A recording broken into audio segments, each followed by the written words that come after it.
It is Friday, March 4th. Let's talk PlayStation. Hello everyone, welcome back. It's of course another very big day because Gran Turismo 7 is now available across PS4 and PS5. So as we've been saying, there's a lot of good stuff coming out in Q1. Today is no different, so if you're playing it, have a good time. And well, we also have a lot of news to go over, so let's start off as always with our PS Plus reminder. The March games, they're live. Go ahead and grab them, add them to your library. And also for PS Now, the March lineup, which this may very well be the last time we actually refer to this as PS Now, but the March PS Now lineup includes Shadow Warrior 3, which we already knew about. That's going to be available until July 4th.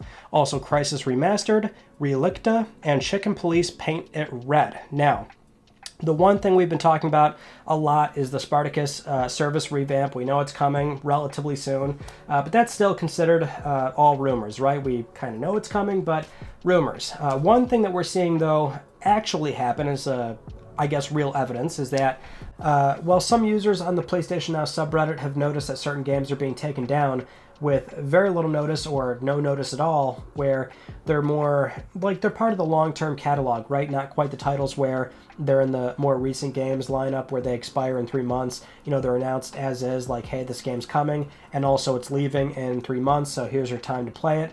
Not those games, but titles that we assume are part of the service long term for anywhere from 2, 3, 4, 5 years. We have no idea how long, obviously, but these titles are announced as more indefinite additions to the catalog, and some of these games are leaving. Not a lot, but just a handful of titles have been, you know, dropping lately, which it's more on Sony to at least be a bit more transparent on, you know, when these games are leaving. So it might not be something necessarily related to the service revamp. But what we can say is that recently something has changed with how PS Now is treated in your account, which this might be something where maybe it was already live for a while and people didn't notice it, but at the very least we can say that right now this change is not reflected on the console itself, but if you say log into PlayStation.com and you're subscribed to PS Now, you can see that PS Now is no longer listed. It actually shows a PS Plus membership. If you're subscribed to PS Plus and PS Now, it just shows 2 PS Plus memberships, which this could very obviously mean more of a back end on Sony's part where they're you know, preparing for what we're expecting, which is that the PS Now branding is likely being dropped, as in we will no longer call it PS Now.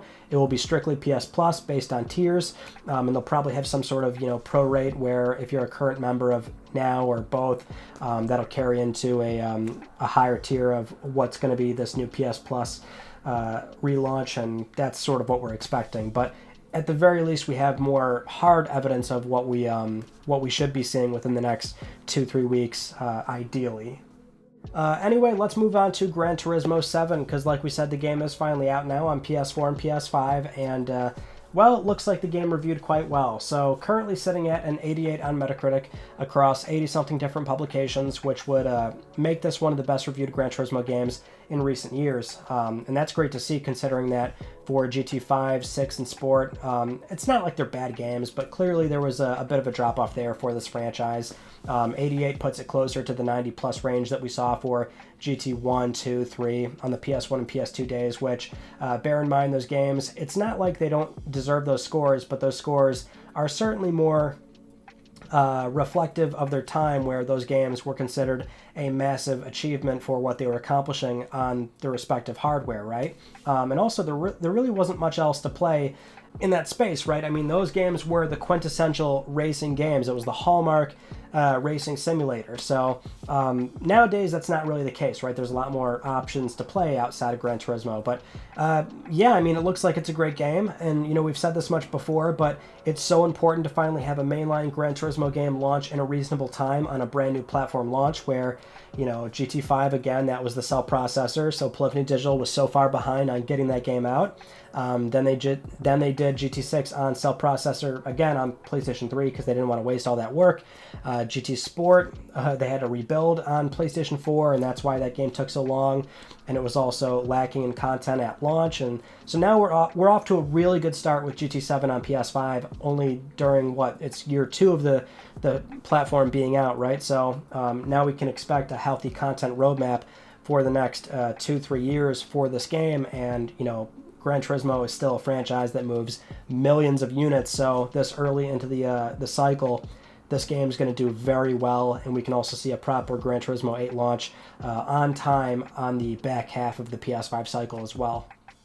Next up, Guerrilla Games recently sent out another patch for Horizon Forbidden West. This one, patch 1.06, which is very similar to the last one, where this is a long change log of things relating to fixes for the side quests, main quests, more, specific problems, more unique problems that aren't nearly as widespread. But if you were running into a problem, not being able to clear a mission based on, weird NPC behavior or things like that, right, then they probably addressed it here, where keep in mind what I'm showing you may include story spoilers, so at least be mindful of that, but they should be clearing up a lot of these things now.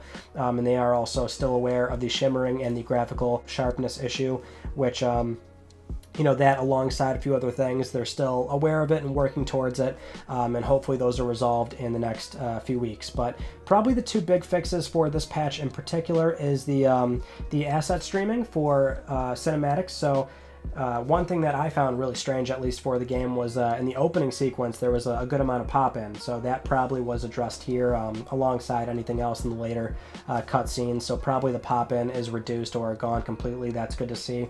And also, Aloy won't mention her stash as often, which in this game, when you're picking up resources, if you're full on your character, then you can send it to a stash, which Aloy was very audible every time you picked up something and sent it to your stash. Almost every time she would, say something, which once you're aware of how often she says it, it can kind of drive you nuts. So it's good to see that they actually heard all the complaints there, and now it should be, that should be reduced considerably.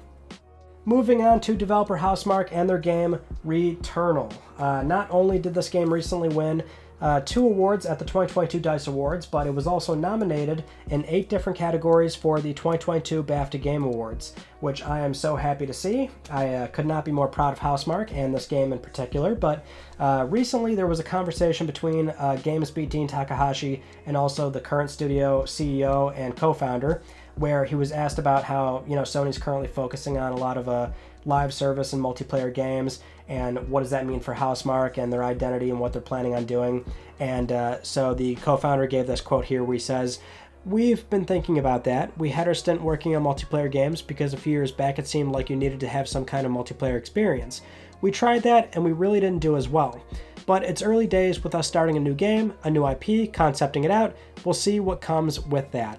So that seems like a pretty straightforward answer on what they're doing, which shouldn't really come off as a surprise. With Housemarque, they don't really do sequels. It's almost always new game, new game, new game, new IP, which they do like to do DLC and expansions, and that wasn't really ruled out here. I mean, there's a very real possibility that they could have a small portion of staff working on, a new biome for Returnal, and then most of the staff is working on a new IP and concepting it out, which, could be easily 3-4 years away because they did just ship Returnal. But it could be that. And also important to maybe provide this context, but the question was about multiplayer stuff and, Sony doing live service games, but this interview also included Returnal's director, Harry Kruger, where he also provided an answer talking about them wanting to keep their identity, and their identity is that, bullet hell action. And also this is their first game with a narrative, so he specifically calls out that for Returnal, they want to have the company trajectory to be in a similar situation, bouncing off of Returnal. So if I had to guess, I'd say we're probably going to get something similar to Returnal in that it's more arcade, bullet hell action, very heavy gameplay focus, but exploring the narrative, which they first did with Returnal, and they want to keep doing that. That would be my guess. So probably nothing multiplayer from Housemarque. Now, if you didn't see, which I'm not really sure how you couldn't, but this past week was about 2 things mostly. A lot of Elden Ring, and I mean a lot of it. It was pretty much everywhere.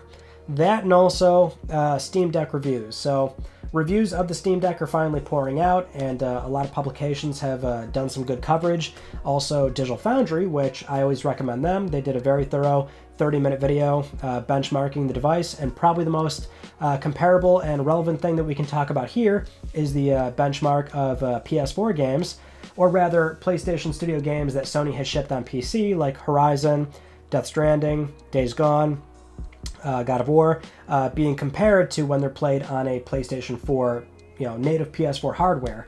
Now, I do recommend watching the full video, but if you want more of a brief summary or kind of a too long didn't watch version, then we'll do that now. So the performance is looking quite good, really good actually, depending on how you look at this, where it's matching or in some cases exceeding PS4 hardware, but again, that depends on how you look at it. So the big caveat here is that for Digital Foundry, where they were testing these games at comparable PS4 settings, they did run the Steam Deck at 720p to 800p, which is appropriate for the Steam Deck, where it's a 7-inch screen, it's a handheld. Screen size and resolution, they go hand in hand, and also the viewing distance as well, right? So this is a handheld 7-inch screen. You don't really need 1080p, so running it at 720 to 800, these PS4 games at comparable settings compared to a base PS4, we're holding higher frame rates on average, right? Above 30, in the 40s, when it's unlocked on the Steam Deck, comparing, say, God of War, where an unpatched PS4 disc can run uncapped at an uncapped frame rate, and that's where the game holds a higher frame rate on the Steam Deck. But of course, if you do set it to 1080, which for illustrative purposes Digital Foundry did do, you can see that it does dip down to like the 20s, right? So it's a really bad experience that way. But the Steam Deck has all those controls in place where you can knock down whatever you want to not only increase your performance, but also your battery life as well. So if you're running, God of War at an uncapped frame rate at 800p, you're going to get like an hour and a half of playtime, which is like kind of useless, right? But still, it's really cool to see this thing actually run games as well as it is. And actually, Days Gone was another interesting scenario. That game is very CPU heavy when the hordes come in, which for Steam Deck, that's where it gets a bit problematic, and that's where the frame rate dips quite low. But yeah, all around, it's a very interesting, fascinating device that this goes immediately into the conversation of Sony should do another handheld, and we've kind of already said this before, but like they're not going to do that, right? Not going to do a PS Vita 2 or something like that anytime soon. I would be absolutely blown away and shocked if they attempted another dedicated handheld, but again, it has to lean into an existing library, it has to connect to the TV, it has to do all those things which the Nintendo Switch and Steam Deck are already actively doing, right? But at least when it comes to possibly having an option of playing PlayStation games on the go, the Steam Deck is looking like a very enticing option, not just for that, but everything else that it does, right? Like even emulators or running our PCS3 on there. Like, it's really crazy what that thing is doing right now. So that coverage has been really good, but definitely noteworthy to see how well those, PS4 titles are actually running. PC titles that are from PS4 games running on that thing. Next up, we've got some PlayStation Productions news, where Variety is reporting that the Twisted Metal TV series has been ordered by NBC streaming service Peacock for Season 1, and that's where Season 1 is going, is the streaming service Peacock. And remember, this is a real TV show, 30 minutes long, meant to be an action comedy starring Anthony Mackie. And as another quick synopsis, Anthony Mackie's playing John Doe, who is a, quote, a smart-ass milkman who talks as fast as he drives. With no memory of his past, John gets a once-in-a-lifetime opportunity to make his wish of finding community come true, but only if he can survive an onslaught of savage vehicular combat. And this does not really scream positive or good news to me. I don't know anybody personally that has Peacock, and it just seems like something obviously where Peacock is just looking to get exclusive content, which this is not going to encourage people to subscribe, even if it was received extremely well. Even that's hard to get people to subscribe to a new service nowadays amongst everything else that's out there. And Peacock is quite low on the totem pole, so this can't really do Twisted Metal any favors, I would imagine. It's not doing the show any favors, and it's not doing the service any favors. So I guess this will be interesting. We'll see how this plays out, but my gut reaction is not good. All right, let's go over some rumors, and as always, I will caution 100% these are rumors, so just be mindful of that. This one comes from the Twitter account we've been talking about a few times already, which is account NGT, and this is getting to the point where I'm a bit suspicious because they keep talking a lot, right? They keep putting out more tweets, and that's just kind of a red flag outside the fact that, well, most insiders are a red flag. I hate using that word because at this point, it's really something where it's like either reporters are credible, like Jason Schreier, Jeff Grubb, or, you know, either it's a really random, crazy source like 4chan, which sometimes that happens because it's a very anonymous place. Same with Pastebin, or it could be something where it's an account on Twitter, Reset Era, or whatever, where they post very infrequently, and you know, they'll be very accurate, but they almost never post, or they just go MIA for a very long time, right? And those are the extremes that we're working with here. So an account that becomes more active is more iffy. But anyway, let's talk about some things they recently sent out. They said on March 2nd, even with some delays for some console exclusives, it should be a great year for PlayStation players with the announcement and release of some PlayStation IPs that does their return. A new event is definitely planned this month, and they won't be announcing all their surprises. They then say, according to a source, Forspoken is delayed. It could be officially announced at that PlayStation event. Not sure. I can corroborate that a new Sly Cooper and a new Infamous are in development. They also say because of the ongoing conflict in Ukraine, Sony might delay a little bit of the event, should still be coming in March. And they also actually put out again, I am still an unreliable person according to some people, and I admit it. Take everything I say with a grain of salt. Only the Star Wars Eclipse stuff has been officially confirmed. Which is probably really important context given more info came out about that game in particular from Tom Henderson, which Jeff Grubb also corroborates some information there. They put out a lot of stuff regarding that Star Wars game. So why didn't Account NGT put that out? I don't know, because they did actually get the logo out prior, so that was the one little piece of valid information we got, but otherwise not really much else there. Now, before we talk about all that, probably best to go into our next story, which is another Twitter rumor from a brand new account where allegedly it's the same account owner from one account that had 10,000 followers that had accurate leaks for a lot of things, and also most recently Pokemon Scarlet and Violet, and I guess it was shut down, and so it's the same account owner for this new video games leak Twitter account, but there's no way to verify that or validate it as far as I know, or at least as far as I'm seeing, but this account put out a new tweet that gained a decent amount of traction where they say, and I quote here, PlayStation rumored to announce the return of an extremely popular franchise in Q4 2022, with the game's development rumored to be around 70% complete. And they don't really say much else here other than they have more info. It's an announcement, and that's it, right? Which, I mean, with this and also Account NGT, I guess we can kind of just broadly say that these things are just so vague and open. I mean, this is easily following the insider formula now, where there's so much wiggle room to say that when a game gets announced, they can be like, oh yeah, that's what I was talking about, because their tweet is so broad, covering so many different possibilities. And then also they can fall back on the whole, you know, my info was subject to change, or they can delete tweets, right? Just a lot of that is what, that's what this all reeks of. Even looking at the last tweet, where a lot of people, I think, naturally were thinking like, oh, big PlayStation, you know, classic IP, especially when there's so much of that going on right now when we talk about Sly Cooper, Infamous, also Motorstorm recently, SOCOM. The more solid rumors is The Last of Us Remake and Twisted Metal, but we have so much of that going on, so people naturally think that, but this tweet says extremely popular franchise. It doesn't actually outline what game is coming back, so, or at least what kind of, you know, if it's third party, first party, or whatever, right? So it's so broad that, you know, whatever gets announced, they can say that's what I was talking about. Again, sometimes we always see these rumors turn out to be true to some degree, but there's not really much here that I think we can really cling on to. But again, I would love to be wrong about all these rumors about classic games coming back, because I loved Infamous. I loved Sly Cooper. In terms of the possibilities, I mean, well, for Infamous, that would be a little bit strange, I guess, because Sucker Punch is in all likelihood doing, you know, another Ghost of Tsushima, and probably, you know, a larger scale Legends that's maybe a separate entity, kind of like what we're expecting for The Last of Us Factions.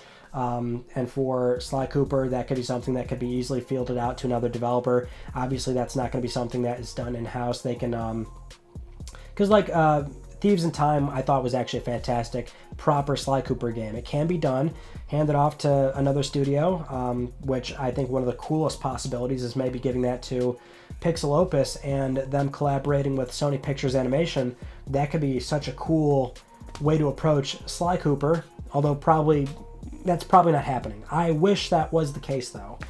For now, more rumors. I don't think there's much weight to these ones, but if there's more evidence that comes out, we'll talk about it. Now, this is a pretty interesting story. So the website Tweaktown recently did some digging on the Sierra website where you can actually look at a bunch of public international data for, exports, imports, and for Sony Interactive Entertainment, where they've been sending some shipments recently throughout 2021 for a bunch of dev kits. And so there's a bunch of dated shipments with massive pallets and a lot of carts of development kits for well, we don't really know exactly. It's something where that's where the speculation comes in.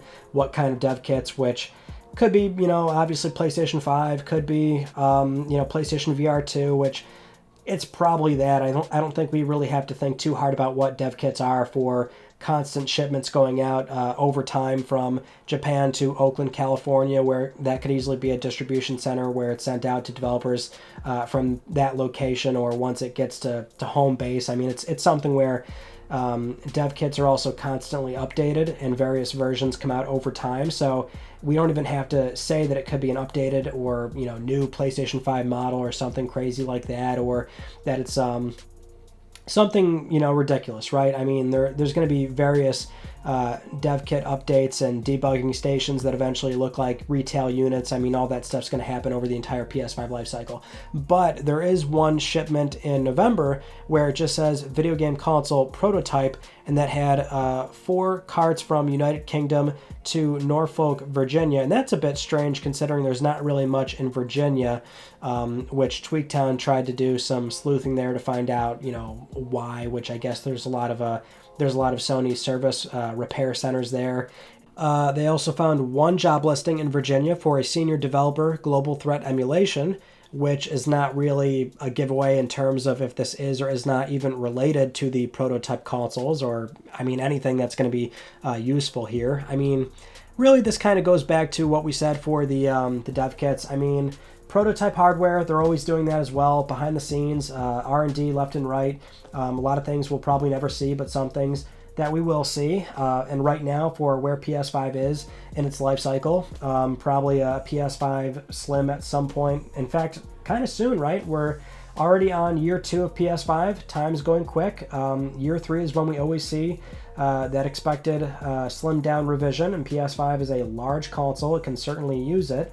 Maybe in the short term we have the same form factor, but they transitioned to a 6nm process, which it seems like that was something that Sony was seriously considering and they're looking into doing probably soon, which might help their manufacturing issue and possibly getting more PS5s out there and making it more power efficient. But there's that. I know people like to discuss a PS5 Pro. I know it seems like a natural expectation, but we've actually done a separate video on this already, and it's actually something where PS5 Pro is probably not coming, actually. It seems like it might not be necessary this time around, or at the very least not quite a feasible or financially viable option. There's a lot of things that go against a PS5 Pro this time around, actually. So that's something where you can watch that video to get more insight. You can just search it on the channel and probably find it. But yeah, PS5 Pro is probably unlikely this time around. Either way, though, prototype hardware, it could also be, PSVR 2, it could be a number of things, we don't know, but still really cool to see. Moving on, this may not be entirely surprising news, but still something worth knowing, I guess.